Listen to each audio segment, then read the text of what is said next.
Hello everybody, welcome back to Beware the Terrible. Today we have a new deck for you called the Frozen Duplicates, featuring our Ashe from Freljord. We are also featuring cards from Piltover and Zon. So Ashe from Freljord is a very powerful card. We get to Frostbite the strongest enemy as we attack alongside our allies, or maybe only with your Ashe. If you attack only with this card as well, you get to Frostbite the strongest enemy. And once you've frostbitten 5 or more enemies, you get to level it up. Create a crystal arrow on the top of your deck. So crystal arrow on your next round, you get to use this slow spell, frostbite an enemy and all other enemies with 3 or less health, then draw 1. So you get to frostbite a lot of your enemies at the same time with this card. But obviously you only get to use it once in a game, because you only get to create this card on top of your deck when you level up this card. So once it's leveled up, you get to have the same effect as the level 1 Ashe, but you also have the extra ability that prevents your opponent's enemies from blocking any of your units when you're attacking when your enemy have 0 power. So if they have been frostbitten, they can't block your units. So that's very powerful, because you actually get a free hit to their nexus on all of your units if you frostbite a lot of your enemies at the same time. So what we want to achieve with this Ashe card is to have frostbitten a lot of our enemies, a lot of their units when we attack. So how do we do that? We need a lot of copies of our Rimetusk Shaman and a lot of copies of our Ashe in the field. How is that possible? We can have a lot of our followers, but how is it possible to have a lot of copies of the same champion in play during a game? Because that's actually not possible. It's not possible to summon more than one of the same champion unless we have this card. So we have our Warmothers Call, a slow spell allowing you to summon the top ally from your deck now and each round start. So on every round start, you get to summon the very top ally from your deck, and it works every round. That's super strong. So we can only have up to 3 Ashe and up to 3 Rimetusk Shamans in our deck to summon with our Warmothers Call. How do we add those? How do we add the amount of those cards we have in our deck? Because we need to do that in order to make this deck very effective. In order to frostbite a lot of our enemies at the same time on a single round, we need to have a lot of these 2 cards, these 2 power cards. So Ashe and Rimetusk Shaman. So to do that, we have our Parade Electrorig to create 4 copies of the supported ally in your deck. So once you support a card, once you attack alongside your Parade Electrorig, you get to copy any card. If you have your Ashe to its right when you're attacking with your Electrorig, you get to add 4 copies of this card in your deck. If you have your Rimetusk Shaman, you get to add 4 copies of this card in your deck. And we also have our Practical Perfectionist. So this card allows you to predict, look at the top 3 cards of your deck, and then choose one to place on top to further create 3 copies of that chosen card.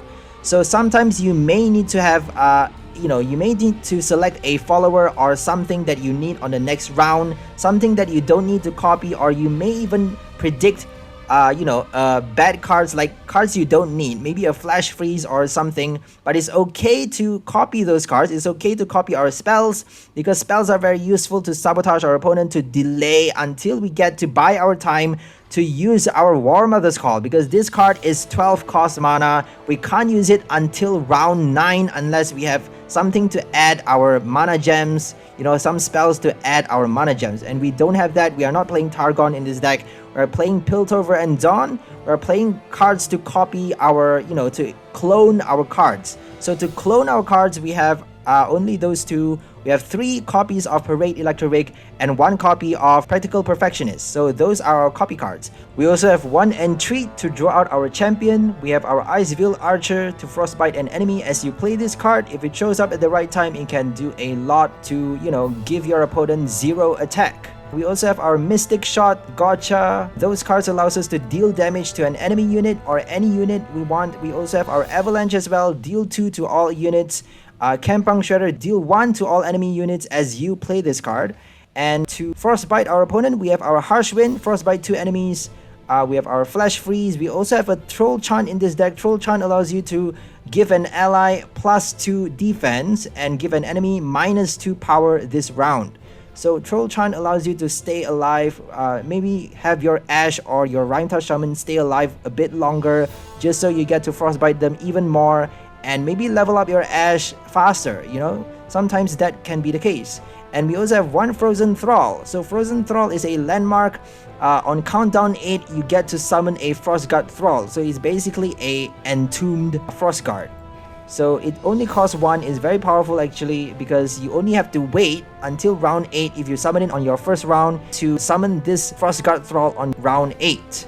And we also have one Academy Prodigy with the quick attack and also 3 power, very strong card. We have one Avarosan Sentry, Last Breath, draw 1. And we also have our Sunworks map. So Sunworks map allows you to grant an ally elusive. So if we grant our Ashe or our Rimetusk Shaman elusive, we get to have it as the supported ally of our Parade Electrorig. That means while we are copying those cards, we actually get to protect them, have them guarded from enemy blockers. So your enemy can't block elusive cards unless they have elusive units.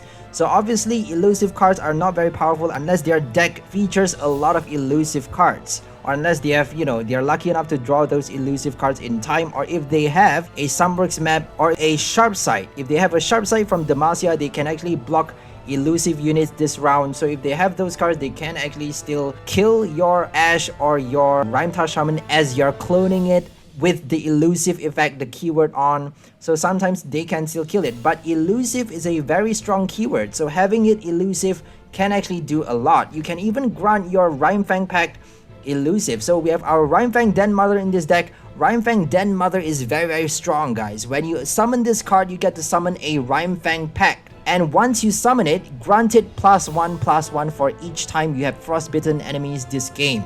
That means if you have frostbitten your enemies 10 times, you get to add up to 11 attack point and 11 hit points for your Rimefang Pact, and it also have Overwhelm. So if we grant this card elusive, can you imagine? It's probably best to play this card at the end, once you have frostbitten a lot of times. So it's better to save this card till the very end of the game to play it, so that you get to have your Rimefang Pact do the highest damage to your opponent's enemy nexus because it has Overwhelm. We don't even need it to have elusive, but if it has elusive, that's even better. So that's just another way of playing the game. So our main strategy for this deck is to use our Warmothers Call. This is our main card, the strongest power card for this deck.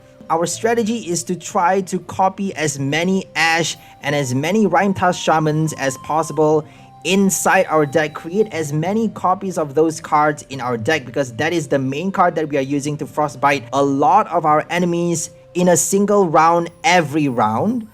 So those cards, we need a lot of them, and once we have copied enough of them, we only need to play this card to summon them every round. So Warmothers Call is a slow spell, but you get to summon the top ally from your deck now, and each round start, every round start, it summons automatically 0 mana cost.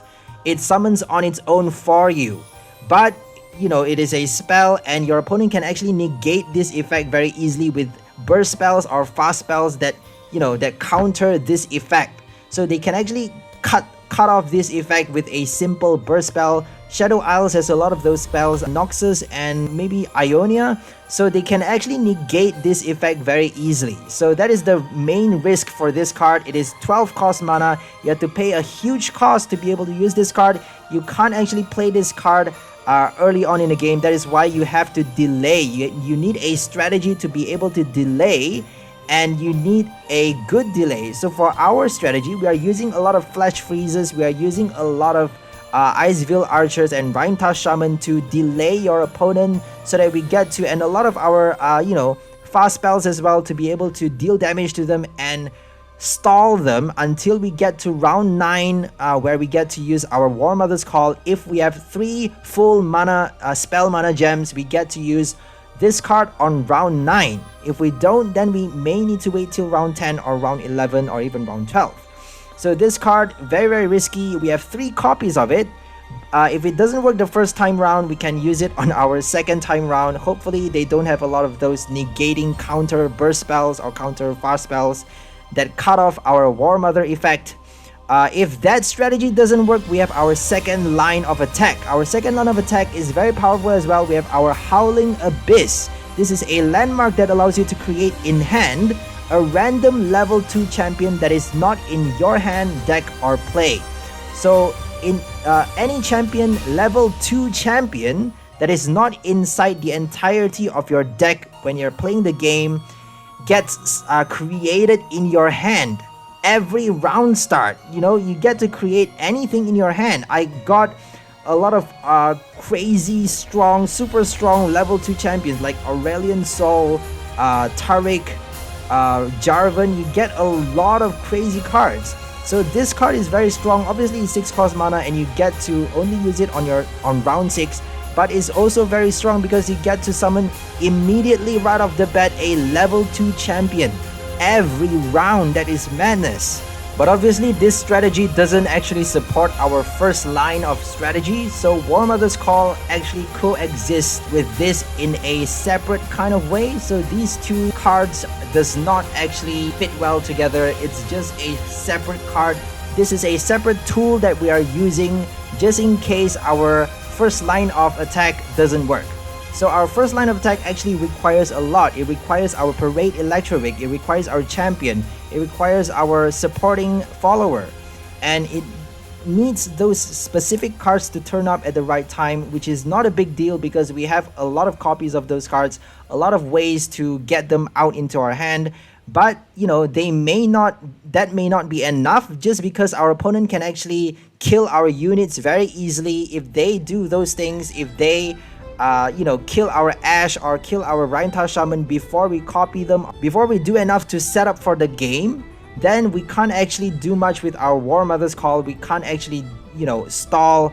We can't actually buy enough time until round 9 where we get to use this card. And even on round 9, this card may be negated. As I said, this is a slow spell, and any spell that you use, you have to expect your opponent to have that spell block. So they can actually play counter, fast, or burst spells of their own to deny the effect of any of your spells. So this is a slow spell as well, meaning you can only play it, you can't actually play it in combat or in response to your enemies' fast or burst spells. And it's 12 cost mana, as I said.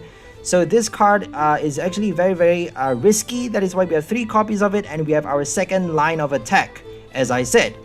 And we are also playing 1 Augmented Experimenter to draw cards. So playing this card allows you to discard your hand and draw 3, and also allows you to deal 3 to an enemy. So that's actually important as well, because we are dealing damage with our Kempang Shredder, with our Gotcha, and our Mystic Shot, as I said earlier. And we also have 1 Avarosan Sentry to draw 1 when it dies. So those are the only cards that we have to draw. We also have 1 card to predict as well. So not a lot to draw cards, but we don't really need to draw a lot. Once we have our Warmothers Call in hand, we have 3 copies of it. It's very likely for it to turn up.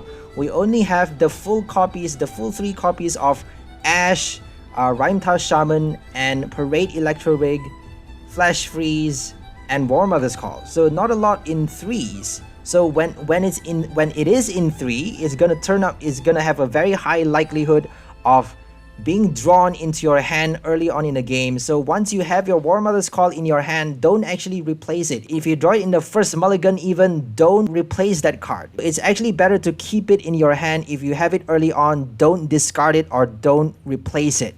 So main strategy for this deck is to Frostbite a lot of times. Maybe bring out your Rimefang Den Mother at the right time so that you get to have your Overwhelm and hit your opponent's Nexus.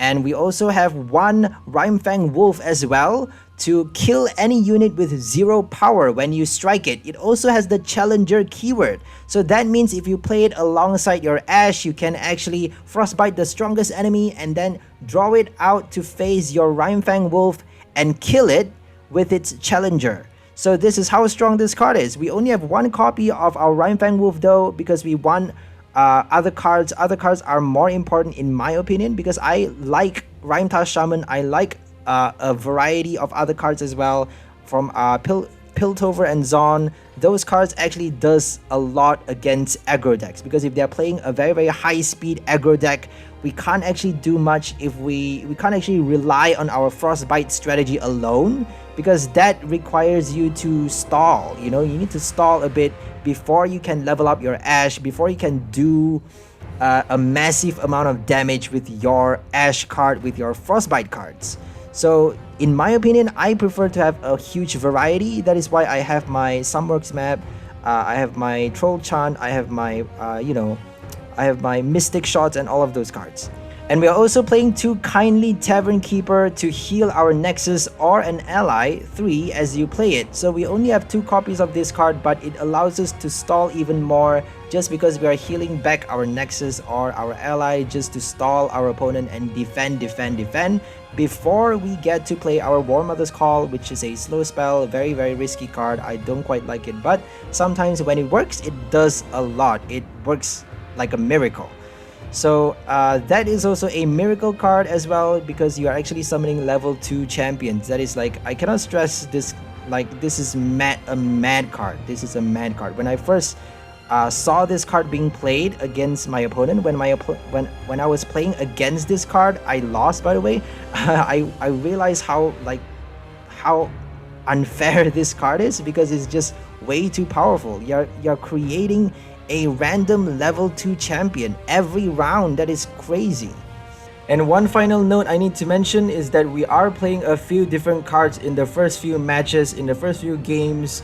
You might see some Trindamirs, some Time Tricks, and a few other cards from Piltover and Zon, or a few different cards from Freljord as well. The reason being, I'm actually perfecting this deck across the games that I play. So I'm showing you a recording from the very beginning, the very first few games that I had, the original version until the very polished version at the end. So across the games, the deck list might change, but it's only minor changes. There are not many changes. The main card, as I said, in this deck is Ashe, Rimetusk Shaman, Warmothers Call. Those cards stays the same throughout all the games. So we may have a few different champions as well included in the first few games, but only the first 3 matches, if I'm not mistaken, have a different deck list from the one that I just reviewed, whereas the rest all follows this exact same deck list. So that's all for the deck review. Hope you guys enjoyed it. Let's go ahead for gameplay. So gameplay will be silent so that I get to focus and you guys get to concentrate on the game as well. No need all the chitter chatter. I'll see you guys at the end of the game. Focus and have fun. Gain the experience and soar through the ranks. Bye guys, I'll see you at the end.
So hope you guys enjoyed this deck. It's called the Frozen Duplicates, featuring our Ashe champion and our Rimetusk Shaman. Obviously, our Warmothers Call is the power card for this deck as well. We also have our second line of strategy, as I said, the Howling Abyss, allowing you to create in hand a random level 2 champion that's not in your hand, deck, or in play every round start. That is crazy. It is a landmark, only 6 cost mana, very powerful. We also have our Frostbite cards, our Icebound Archers, we have our Flash Freeze, Troll Chant, we have our Harsh Winds as well, Rimetusk Shaman, Ashe, Avalanche. We have a lot of our Rimefang cards as well, Rimefang Wolf, Rimefang Den Mother, and Rimefang Pact.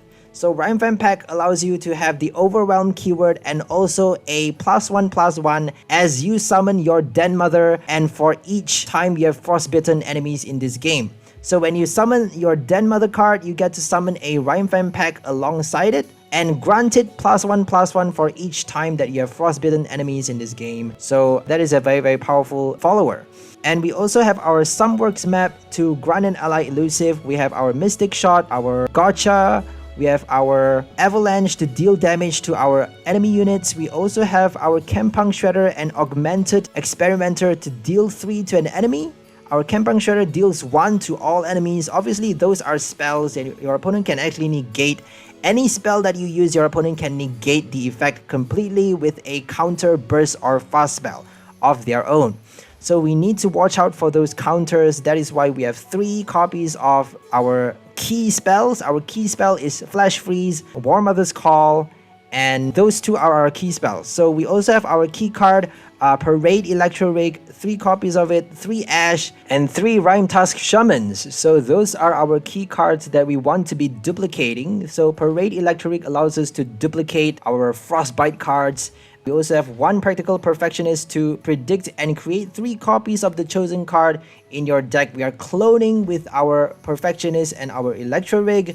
We are cloning our Ashe and our Rimetusk Shaman. If we have a lot of our Shaman in play, we get to Frostbite a lot of our enemies at a time every round. So it's a round start effect. That means you get to activate it even if you don't have the attack token. For Ashe though, you can only Frostbite your enemy when you attack. So if you have a lot of Ashe in play, you can't actually Frostbite them if you don't have the attack token, unless if you rally with a Garen or something like that. So that's an idea. You may actually get to activate Ashe's Frostbite effect if you get to rally and attack every round with maybe Illusion or something like that. We also have our other low-cost mana cards. We have our Entreat to get out our champion. We have Avarosan Sentry, Last Breath, draw 1, Academy Prodigy, Quick Attack, 3 power, Frozen Thrall, Countdown 8, summon a Frostgut Thrall, 8/8 Overwhelm card, very powerful. We also have our Icebound Archer, Frostbite an enemy as you play it, Sunworks map, and that's about it for this deck, I suppose. I've probably gone through all of the cards, I bet. So that's all for this video. Hope you guys enjoyed it. Please like, share, and subscribe to our channel if you haven't already. If you find our videos interesting, entertaining, and fulfilling in any way. We'll see you in the next video. Keep perfecting your strategy, your deck build, and your gameplay. Gameplay is very important as well. When you're playing the game, every little decision matters. Which card you choose to play first, whether you choose to play spells, or which card to keep in hand for the next round, or which unit you choose to block your enemies with, when you choose to attack, and which spells you choose to use first. All of those matters. So it's always better to attack first before you do anything else on your round start. If you have the attack token, if you have cards like Frostbite, effects, cards with effects that only activate when you attack, or supporting cards like Parade Electrorig, things like that. If you have enough cards and if you are certain that they can't actually kill your units, it's better to attack first. Sometimes it's better to attack first. Sometimes it's better to summon cards first before you do the attack, because you may be able to stun your opponent or Frostbite your opponent with those cards that you put into play before you get to attack or do more later on. So it really depends on the situation and on which deck you're up against. So it depends on a lot of things. So experience is all that matters. Experience is the thing that counts. That's why I keep saying go for a lot of gameplays. Practice makes perfect. If you practice a lot, if you go for a lot of gameplays, if you watch a lot of games as well, you're gonna get much better at the game. You're gonna be able to perfect your deck. All of your every little card that you put in your deck counts as well. What you choose to put, which combo you choose to play, it matters. So if you perfect your deck build, you're gonna make your gameplay much easier as well. And if you play enough times with the same deck, you're gonna get much better, even better with the gameplay, and that's gonna give you a higher winning rate. Is gonna make you soar through the ranks, and before you know it, you'll be facing the top players in the grand tournament. So that's all for this video. I don't want to go on too long. Hope you guys enjoyed it, and we'll see you in the next one. Have a nice day. Bye guys!